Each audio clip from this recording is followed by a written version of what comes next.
Donc moi c'est Lilian, coordinateur de projet pour les Anges Gardins. J'ai témoigné ce matin sur la question de la mise en place des partenariats dans le cadre de projets d'agriculture urbaine.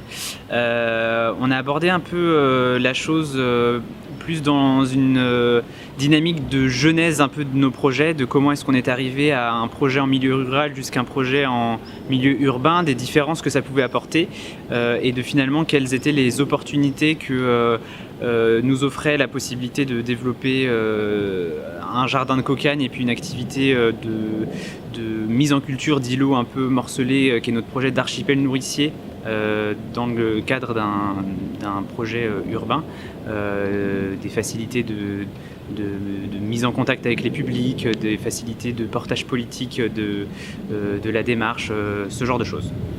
C'est quoi ton projet en agriculture urbaine? Quels sont un peu les services que vous apportez au territoire? Alors en fait nous on articule plusieurs missions sociales, on va dire. D'abord on a une mission spécifique liée à la valorisation du foncier inutilisé ou sous-utilisé avec la mise en culture de friches urbaines.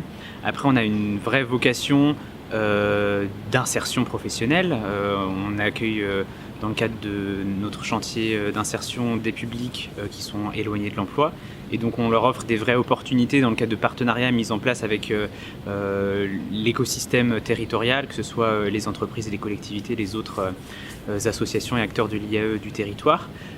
Et puis on a aussi toute une vocation de création de liens sociaux entre les habitants via des systèmes d'échange, via une monnaie alternative, via la mise en place de chantiers coopératifs et de tout un tas d'actions qui permettent de faire vivre le territoire et les liens sociaux sur le territoire. Et comment vous arrivez à financer toutes ces actions?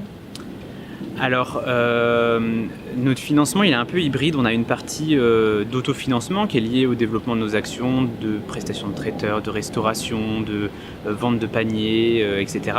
Et puis on a toute une partie qui est de la subvention, de l'aide de l'État, du département, de l'Europe pour financer les postes en insertion. Et puis des subventions de fonds privés ou publics qui sont liés à nos projets autour de la question de l'éducation à l'alimentation ou sur des projets de développement de liens sociaux tels qu'on peut les mener. Et du coup, on a vu que c'était important de s'inscrire dans son territoire. Comment vous mobilisez? Il y a tout un volet de mobilisation de la population, de chantiers coopératifs, etc. Est-ce que ce travail-là, il se fait en coopération avec d'autres associations ou avec les collectivités? Comment vous avez trouvé votre légitimité sur le territoire et comment vous impliquez la population locale?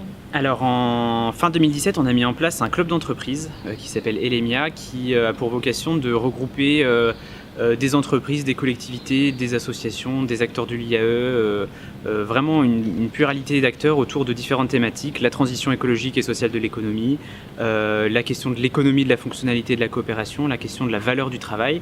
Et en fait tout ça, ça nous permet de créer des liens qui nous permet d'avoir des nouvelles solutions, des nouveaux débouchés pour les publics en insertion, de trouver des nouveaux moyens de mobiliser les publics dans les quartiers dans lesquels on agit, et puis aussi de créer des partenariats avec des acteurs locaux pour faire vivre aussi un peu les actions et l'écosystème territorial. Et donc, le club Elemia, concrètement, c'est quoi? C'est des réunions? Alors en fait, c'est des temps de plénière tous les 4 mois où on regroupe à peu près entre 30 et 40 entreprises à chaque fois. Entreprises, collectivités, associations, entre 30 et 40 acteurs. Et après, c'est des relations pair à pair où on voit quels sont l'offre et les besoins de chacun, ce que chacun peut apporter, ce dont chacun a besoin. Et on essaie de faire correspondre un peu les besoins de chacun pour créer des partenariats, entre structures.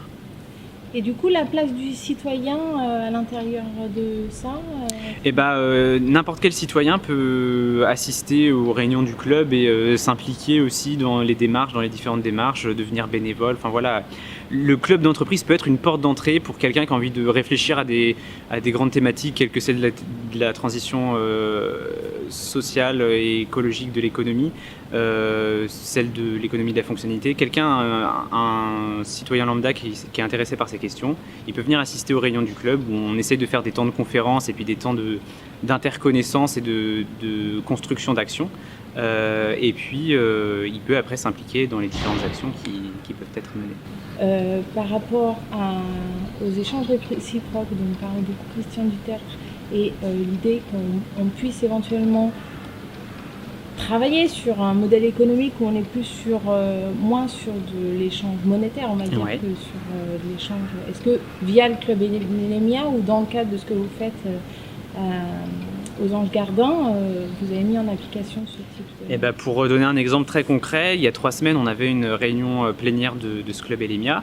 Et à la fin de cette réunion, il y a un responsable local de Veolia qui est venu me voir en disant en fait, moi j'ai des besoins de recrutement sur des missions, enfin sur des postes très spécifiques et avec des possibilités de formation en interne. Et votre public en insertion, il correspondrait tout à fait au public qui nous intéresserait. Et dans l'autre sens, vous avez ce projet d'archipel nourricier. Nous, dans le cadre de notre compensation, de nos actions de compensation écologique, on a la possibilité de financer des projets de reboisement ou de culture urbaine.